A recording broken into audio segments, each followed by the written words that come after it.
America, black people are treated very much as the Vietnamese people or any other colonized people, because we're brutalized. The police in our community occupy our area, our community, as a foreign troop occupies territory.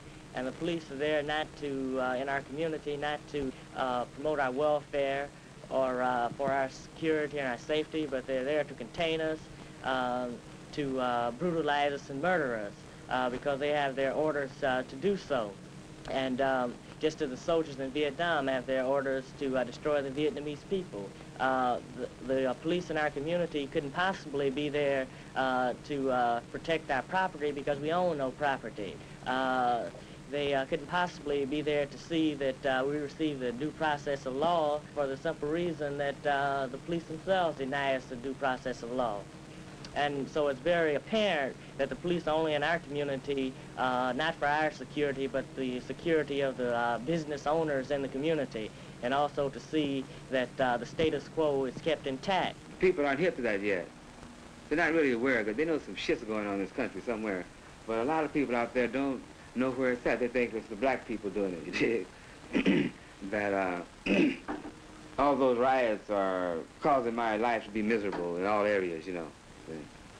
And they really haven't focused in on the fact that it's the pigs and their mentors, the people who control the pigs, the power structure, those bald-headed businessmen at the Chamber of Commerce, you see?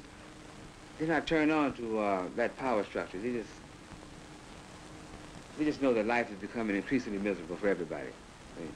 But when they find out who it is that's causing this trouble, and who it is that's making life miserable, and who it is that's responsible for all their sons being murdered in Vietnam, when they get tuned into that, see, then they're all going to be just like the Panthers, see, because this is what we're tuned into. We see what's going on, and it's just a terrible. They're going to do the dog right here in Babylon. When we first started, we had a police alert patrol, and we would patrol the community. If we saw the police brutalizing anyone, we would put an end to this. Usually the police wouldn't brutalize anyone if we were on hand, because we were arrested the individual, we would follow him to the jail and bail the individual out, whether he was a Panther or not. And we would gain many recruits like this. So therefore the community started to say that, well, these people are really concerned about our welfare. I think the basic reaction to a cat that like experiences, who sees a guy go by in a black jacket or a beret. I mean a guy who sees the Panthers in action with their lives on the line. When he sees that, that's the end of it, you know, like he's either scared to death where he's gonna never commit no more crimes, do nothing wrong, you know, he's gonna jaywalk, or else he comes around and says that he can dig it, you see. You don't find a guy, black cat, just remain the same after really seeing the Panthers. The guys on the block out there, man, they never have been too impressed by America, you know, by what's been happening to them. They're not impressed by that. They don't stand in fear of the cops. And this is the reason, one of the reasons why the Panther Party focused on the cops. Because the cops are out there and they're visible, you see. And this is the direct contact of the black people. You know, it's the man, it's the pig who's going to come and bother them, you see. But the only thing that has been lacking was a method by which to really move against it effectively. And those non-violent tactics and those Nala and whoever, brothers didn't want to hear that.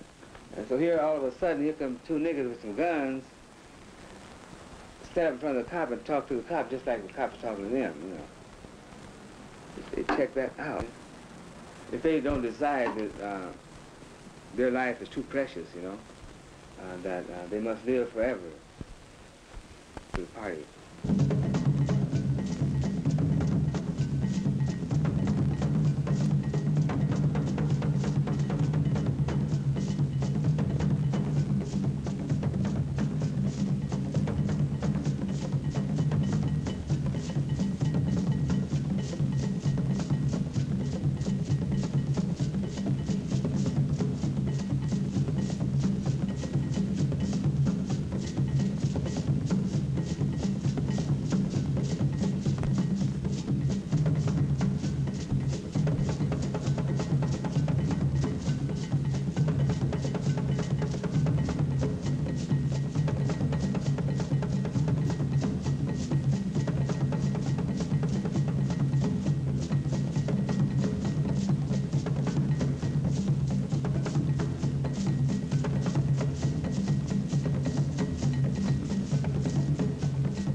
we're not a self-defense group in the limited fashion that you usually think of self-defense groups.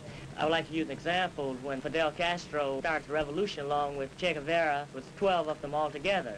They realized that they wouldn't be able to topple the oppressive regime in Cuba. What they were essentially was an educational body. They engaged with the army, they fought with the army, and they showed the people that the army was not bulletproof, that the police were not bulletproof, and that Batista's regime was not a regime that was impossible to topple. So the people started to feel their strength. The Black Panther Party feels very much the same way. We think that this educational process is necessary, and it's the people that will cause the revolution, and it's the people that will cause the change in the country. The Black Panther Party is simply the vanguard of the revolution, and we plan to teach the people the strategy and the necessary tools to liberate themselves.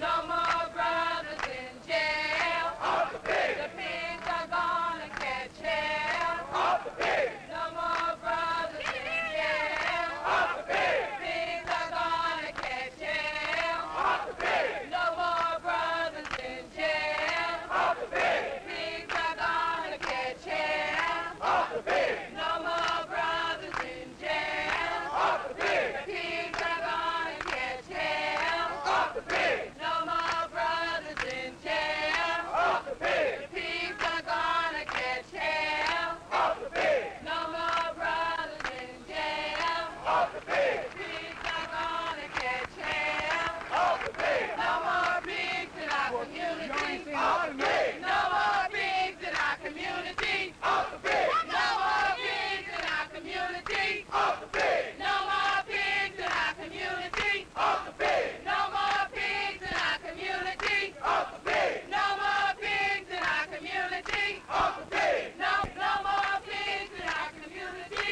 Off the pig. No more pigs in our community. Off the pig. No more pigs in our The focus of all of our activities is Huey P. Newton, and the need and the demand that he be set free. Is we're trying to kill him, you see. It's for the people to become aware of what this is all about. And this is why I like this idea about film, because people can get to know more about that. They can see things, you know. If the people have to stand up and demand, and they have to understand that they have a right.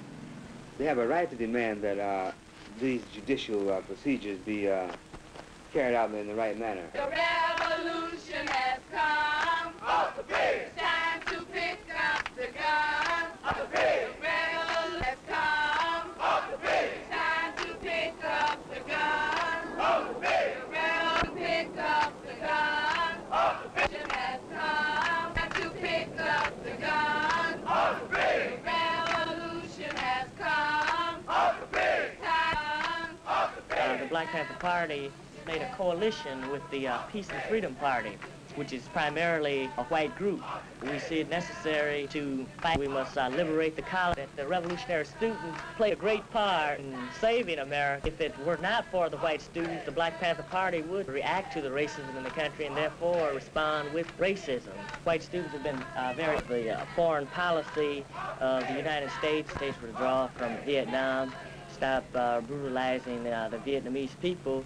And we feel that the white here of the blacks first, and they should not to say that they shouldn't denounce America's treacherous actions abroad. I think they can be done at the same time. The criminal activity of America here in the homeland. Let's get into the inner workings and the meaning of this. Let's get into the inner workings and the meaning of a black revolution and why black people have a right to take what's theirs. You can read the platform in the program, and it's a basic program, and it simply says exactly what black people have been crying for 400 years. One, we want freedom. We want power to determine the destiny of our own black communities. Two, we want full employment for our people. Three, we want decent housing fit for shelter of human beings. Four, we want an end to the robbery of the black community by the white racist businessman. 5, want decent education that teaches us about the true nature of this racist, decadent system, and education that teaches us about our true history and our role in the society and the world today. 6, want all black brothers to be exempt from military service. 7,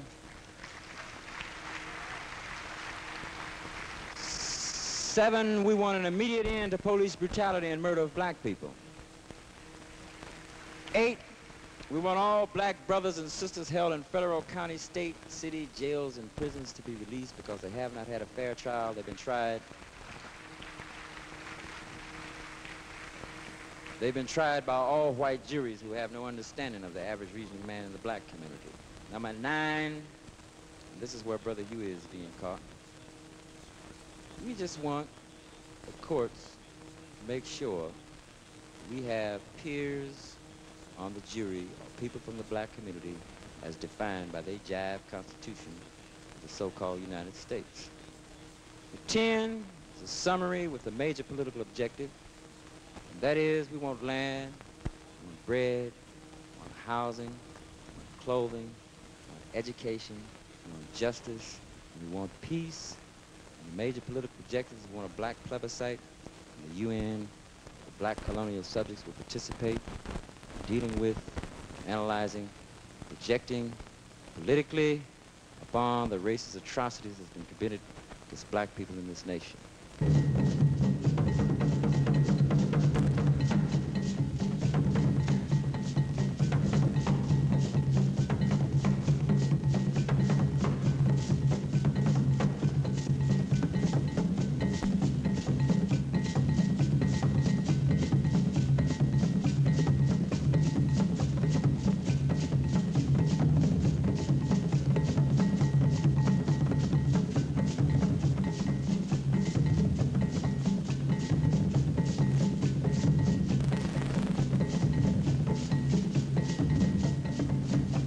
So the concept is this, basically. The whole black nation has to be put together as a black army. And we're gonna walk on this nation, we're gonna walk on this racist power structure, and we're gonna say to the whole damn government, stick 'em up, motherfucker. This is a hold up. We come for what's ours.